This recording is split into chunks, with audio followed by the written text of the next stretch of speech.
Hello friends, ಇವತ್ತು ನಮ್ಮ kitchen ಚಾನಲಲ್ಲಿ ಡ್ರೈ ಫಿಶ್ಶಿನ ಚಟ್ನಿ ಯಾವ ರೀತಿ ಮಾಡ್ಬೋದು ಅಂತ ನೋಡೋಣ. ನಾನು ಮೊದಲಿಗೆ ಒಂದು ಸ್ವಲ್ಪ ಡ್ರೈ ಫಿಶನ್ನು ತಗೊಂಡು ಕಬ್ಬಿಣದ ಕಾವಲಿಯಲ್ಲಿ ಸಣ್ಣ ಉರಿಯಲ್ಲಿ ಫ್ರೈ ಮಾಡ್ಕೊತಿದ್ದೇನೆ ಫ್ರೆಂಡ್ಸ್. ಒಂದು 2-3 ನಿಮಿಷ ಇದನ್ನು ಫ್ರೈ ಮಾಡ್ಕೋಬೇಕು.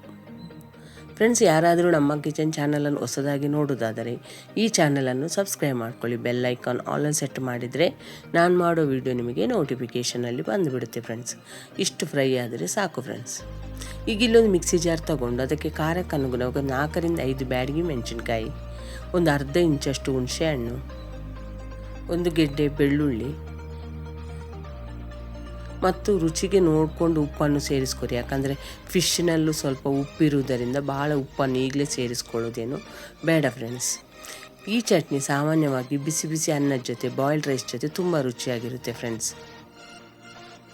ಈಗ ಇದನ್ನೆಲ್ಲ ಹಾಕ್ಕೊಂಡ್ಮೇಲೆ ಒಂದು ರೌಂಡು ಹಾಗೆ ನಾವು ತರಿಯಾಗಿ ಇದನ್ನು ರುಬ್ಕೊಳ್ಳೋಣ. ಈ ರೀತಿ ತರಿಯಾಗಿ ರುಬ್ಕೊಂಡ್ಮೇಲೆ ಇದಕ್ಕೊಂದು ಅರ್ಧ ಕಪ್ಪಷ್ಟು ತೆಂಗಿನಕಾಯನ್ನು ಹಾಕ್ಕೊತಿದ್ದೇನೆ ಫ್ರೆಂಡ್ಸ್. ಇಲ್ಲಿ ನೀರನ್ನೇನು ನಾವು ಸೇರಿಸ್ಕೊಳ್ಳೋದು ಬೇಡ, ಡ್ರೈ ಆಗಿ ಇದನ್ನು ಒಂದು ಸಲ ರುಬ್ಕೊಳ್ಳೋಣ.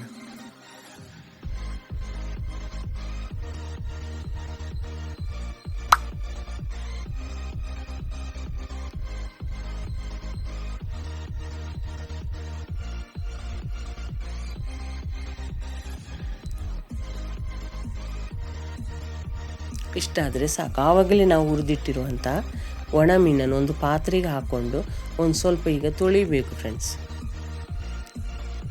ನೀರಲ್ಲಿ ಹಾಕಿ 1-2 ಸಲ ತೊಳೆದ ಮೇಲೆ ಅದರ ತಲೆ ಮತ್ತು ಬಾಲವನ್ನು ತೆಗೆದು ಸ್ವಚ್ಛ ಮಾಡ್ಕೋಬೇಕು. ಸಾಮಾನ್ಯವಾಗಿ ಚಟ್ನಿಯನ್ನು ಮಂಗಳೂರು ಕಡೆ ಎಲ್ಲ ಭಾಳ ಮಾಡ್ತಾರೆ ಫ್ರೆಂಡ್ಸ್. ಈ ಮಳೆಗಾಲಕ್ಕಂತೂ ಬೆಳಗ್ಗೆ ಬಿಸಿ ಬಿಸಿ ಅನ್ನದ ಜೊತೆ ಈ ಚಟ್ನಿ ತುಂಬ ರುಚಿಯಾಗಿರುತ್ತೆ ಫ್ರೆಂಡ್ಸ್. ನೀವು ಟ್ರೈ ಮಾಡಿ ಯಾವ ರೀತಿ ಬಂತು ಅಂತ ನನಗೆ ಕಮೆಂಟ್ ಸೆಕ್ಷನಲ್ಲಿ ತಿಳಿಸಿ ಫ್ರೆಂಡ್ಸ್. ಈಗ ರುಬ್ಬಿಟ್ಟಿರುವಂಥ ಚಟ್ನಿಯನ್ನು ಒಂದು ಪ್ಲೇಟ್ ಜೊತೆ ಹಾಕ್ಕೊತಿದ್ದೇನೆ ಫ್ರೆಂಡ್ಸ್. ಈಗ ಇದಕ್ಕೆ ನಾನು ಆವಾಗಲೇ ತೊಳೆದಿಟ್ಟಂಥ ಕಟ್ ಮಾಡಿರುವಂತಹ ಮೀನನ್ನು ಕೂಡ ಈಗ ಡ್ರೈ ಫಿಶನ್ನು ಈಗ ಇದಕ್ಕೆ ಸೇರಿಸ್ಕೊತಿದ್ದೇನೆ.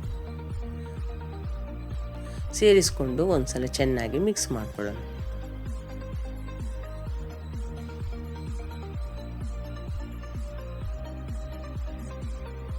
ಸಿಂಪಲ್ ಆಗಿದ್ರು ಈ ಚಟ್ನಿ ತುಂಬ ರುಚಿಯಾಗಿರುತ್ತೆ ಫ್ರೆಂಡ್ಸ್.